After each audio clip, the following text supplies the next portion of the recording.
Good morning class. आज हम लोग बात करेंगे ह्यूमन हार्ट के बारे में, मनुष्य के हृदय के बारे में आज हम लोग बात करेंगे। ठीक है, पिछले टॉपिक में हमने आपको ब्लड के बारे में बताया था। अब ब्लड के बाद बात करते हैं, नेक्स्ट टॉपिक जो हमारा है वो मनुष्य का हृदय है। ठीक है, तो मनुष्य के हृदय के बारे में बात करेंगे। देखिए, हमने यहाँ पे एक स्ट्रक्चर बना के रखा हुआ है, एक चित्र बनाया हुआ है, डायग्राम। ठीक, आप देख सकते हैं। ठीक, कैसा हृदय हमारा किस तरीके का दिखाई देता है। तो सबसे पहली बात, दो बातें समझेंगे हम। कोई भी चीज या वस्तु जो हमें बाहर से दिखाई देती है वो बाहर से कैसी दिखाई दे रही है, उसका बाहर से माप क्या है, साइज कैसा है, आकार कैसा है, उसको हम लोग बोलते हैं बाह्य संरचना, जो बाहरी रूप से हमको दिखाई दे रहा होता है। ठीक है, बाह्य संरचना या एक्सटर्नल स्ट्रक्चर। लेकिन जब हम उस वस्तु के अंदर के, मान लीजिए पेन है हमारा, सपोज दैट हमारे पास पेन है, तो पेन हमें जैसा बाहर से दिखाई दे रहा है, उसकी क्या लेंथ है, कितना मोटा है वो, ठीक है, किस कलर का है बाहर से, तो जो चीजें हमें बाहर से कवर कर रहे हैं पेन की, वो हम बोलते हैं एक्सटर्नल स्ट्रक्चर। लेकिन अगर हम पेन को अंदर से खोल कर देखते हैं तो हमें उसमें अंदर क्या क्या मिलता है पेन के अंदर। ठीक है, उसके अंदर एक रिफिल पड़ी होती है, वो कैसी होती है, कितनी मोटी होती है, किस कलर की होती है, उसमें इंक कैसी होती है। जब हमने उस पेन के अंदर की संरचना के बारे में देखा कि अंदर क्या क्या है, ठीक है, तो हम उसको बोलते हैं आंतरिक संरचना। तो इस तरीके से दो संरचनाओं का अध्ययन हमने करना पड़ता है, एक एक्सटर्नल बाह्य संरचना और दूसरी इंटरनल मतलब आंतरिक संरचना का अध्ययन। तो आज हम सबसे पहले हृदय को बाह्य रूप से जानेंगे कि हृदय को, जब हम मनुष्य का हृदय जो बाहरी रूप से देखने पे कैसा महसूस होता है, मतलब कैसा दिखाई देता है, किस तरीके का होता है, क्या होता है। ठीक है, तो जो मनुष्य का हृदय होता है वो एक केंद्रीय अंग होता है, सेंट्रल ऑर्गन। ठीक, सेंट्रल ऑर्गन क्यों होता है? क्योंकि जो हमारा हृदय होता है वो रुधिर का परिसंचरण करने का काम करता है। परिसंचरण मतलब समझेंगे, परि का मतलब चारों और संचरण का मतलब फैलाना। मतलब हृदय रुधिर को पूरे शरीर में फैलाने और भेजने का कार्य करता है। इसीलिए कह सकते हैं कि रुधिर, जो तुम्हारा हार्ट है या हमारा मनुष्य का हार्ट, ह्यूमन हार्ट, रुधिर परिसंचरण करने का कार्य करता है। मतलब ब्लड को शरीर के सभी भागों में पहुंचाने का काम करता है। ठीक, अब बात करते हैं उसके शेप के बारे में। तो जो ह्यूमन हार्ट होता है वो एक शंक्वाकार शंकु का रूप लिए शंख के आकार का अंग होता है, या शंक्वाकार अंग जिसे हम बोल सकते हैं। और ये हमारे फेफड़ों के ठीक बीचों बीच स्थित होता है। जो लंग्स होते हैं लेफ्ट और राइट में डिवाइड होते हैं, लंग्स हमारे ठीक दाएं और बाएं में, और ये हृदय इन्हीं दाएं और बाएं फेफड़ों के बीच में स्थित होता है। इसका कलर जो होता है वो होता है हल्का गुलाबी रंग का। ठीक, इसका कलर और इसका शेप कैसा होता है। अब बात करते हैं इसके शेप के बारे में। तो जो मनुष्य का हृदय होता है वो लगभग 12 सेंटीमीटर लंबाई जो इसकी होती है, 12 सेंटीमीटर, चौड़ाई इसकी होती है 9 सेंटीमीटर, और इसकी मोटाई, तीन चीजें, लंबाई, चौड़ाई और मोटाई, 12, 9 और इसकी मोटाई हो गई 6 सेंटीमीटर होती है। ये इसकी हो गई माप। अगर आपसे पूछा जाए इसकी माप, तो ये इसकी माप हो गई कि लंबाई में, चौड़ाई में और मोटाई में ये किस तरीके का होता है। अब बात करते हैं वेट के बारे में कि इसका वेट कितना होता है। तो जो मनुष्य का, एक वयस्क मनुष्य का जो हृदय होता है उसका भार लगभग हमारा होता है 300 ग्राम का। कितना? 300 ग्राम का होता है। ठीक, अब लिखा हुआ एक शब्द पेरिकार्डियम, ये क्या शब्द होता है? देखिए, हृदय जो होता है वो एक महीन झिल्ली या पतली झिल्ली की बनी एक थैली के अंदर बंद रहता है। एक झिल्ली जैसी पाई जाती है, मेम्ब्रेन, ठीक, जैसे हम लेयर कह सकते हैं अपनी भाषा में, परत। उस परत के अंदर वो थैली के रूप में बंद रहता है। वो जो झिल्ली होती है वो एक थैली के रूप में होती है। ठीक, उसी थैली के अंदर ये हृदय हमारा बंद रहता है। और हृदय की चारों ओर जो ये झिल्ली पाई जाती है जिसके अंदर ये बंद होता है, उसी झिल्ली को हम लोग बोलते हैं पेरिकार्डियम, या इसी को दूसरा शब्द कह सकते हैं हृदय आवरण। मतलब हृदय के चारों ओर पाए जाने वाले आवरण को हम लोग क्या कह सकते हैं? हृदय आवरण कह सकते हैं। ठीक है, ये समझ में आ गया होगा। अब एक शब्द आता है पेरिकार्डियल द्रव।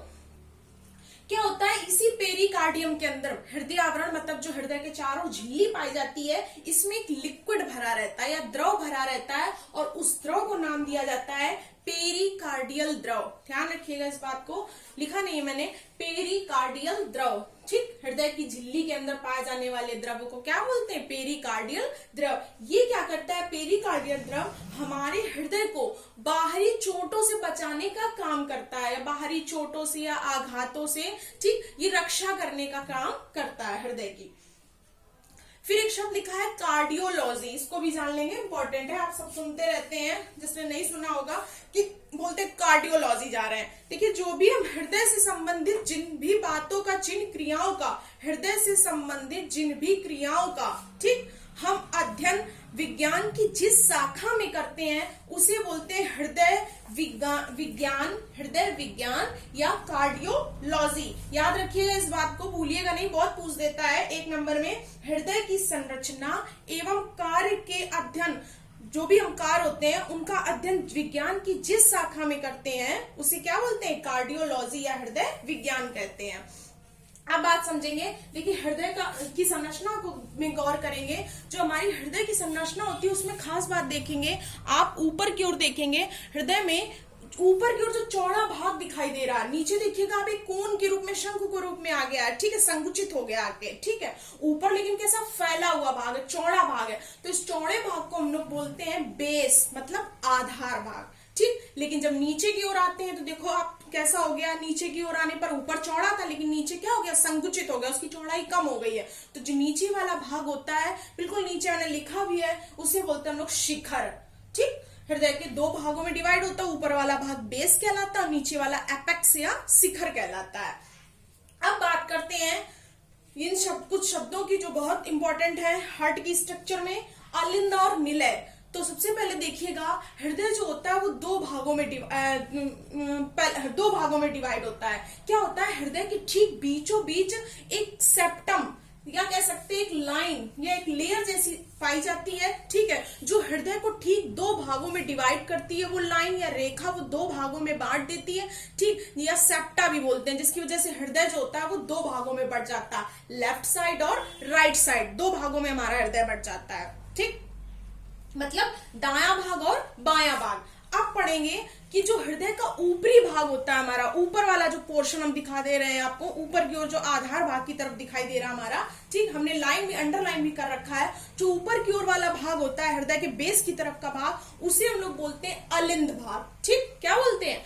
अलिंद भाग। और जो नीचे की तरफ भाग होता है हमारा अलिंद के बाद नीचे की ओर, उसे हम लोग बोलते हैं निलय भाग। अलिंद और निलय, इन शब्दों को आप बहुत अच्छे से समझ लीजिएगा। 2 भागों में डिवाइड होता है मेन, अलिंद और निलय। अलिंद को हम लोग बोलते हैं एट्रियम और निलय को बोलते हैं वेंट्रिकल। जो आपको इजी लगे आप वो ही समझिएगा, मेरे ख्याल से इंग्लिश ज्यादा बेटर रहेगी, हिंदी में थोड़ा सा कंफ्यूज हो सकते हैं। एट्रियम और वेंट्रिकल 2 पोर्शन में डिवाइड है हमारा हृदय। अब बात करते हैं लेफ्ट और राइट शब्दों की। तो देखिए क्या होता है, हमने अभी आपको बताया था हृदय के ठीक बीचों बीच एक सेप्टम या खांच जैसी पाई जाती है, लाइन पाई जाती है, जिसकी वजह से हृदय लेफ्ट और राइट भागों में डिवाइड होता है, मतलब लेफ्ट भाग और राइट भाग। तो सीधी बात है, और ऊपर वाला भाग हमें पता अलिंद और नीचे का निलय, तो हम कह सकते हैं इसी आधार पर कि वो ऊपर वाला जो साइड में हो गया हमारा भाग, एक तरफ हो गया बायां अलिंद, दूसरी तरफ क्या हो गया? दायां अलिंद। 2 भागों में अलिंद भी बढ़ गया और 2 भागों में क्या बढ़ गया? निलय बढ़ गया। जब बीच में एक सेप्टम पाया जा रहा है तो हृदय को 2 भागों में डिवाइड कर दिया इसने, बायां अलिंद, बायां निलय, और नीचे दायां निलय और बायां निलय, मतलब उधर हो गया लेफ्ट एट्रियम, इधर राइट एट्रियम। नीचे की ओर आए तो हमें पता है नीचे निलय होता है, तो निलय भी 2 भागों में बटा है, लेफ्ट और राइट भागों में। ऊपर अलिंद, तो अलिंद 2 भागों में, लेफ्ट और राइट कर दो। नीचे निलय होता है, निलय को भी 2 में कर दो, लेफ्ट और राइट। इस तरीके से आप समझेंगे तो ज्यादा जल्दी से समझ में आ जाएगा। अब कुछ 1-2 पॉइंट और बताना चाहेंगे। बाकी देखिए एक्सटर्नल स्ट्रक्चर में आपको सिर्फ इतना ही पढ़ना है। बाकी देखिए हमने ऊपर देख रहे होंगे आपको बहुत सारी वेन्स बनाई हुई है हमने, ठीक है। ये जो ट्यूब्स बनाई है, वेन्स बनाई हुई है, इनके बारे में, उसकी इंटरनल स्ट्रक्चर के बारे में पढ़ेंगे। जो मनुष्य का हृदय होता है वो 1 मिनट में कुल 72 बार, 72 बार धड़कता है। याद रखिएगा इस पॉइंट को कि मनुष्य का हृदय 1 मिनट में कितनी बार धड़कता है? 72 बार धड़कता है।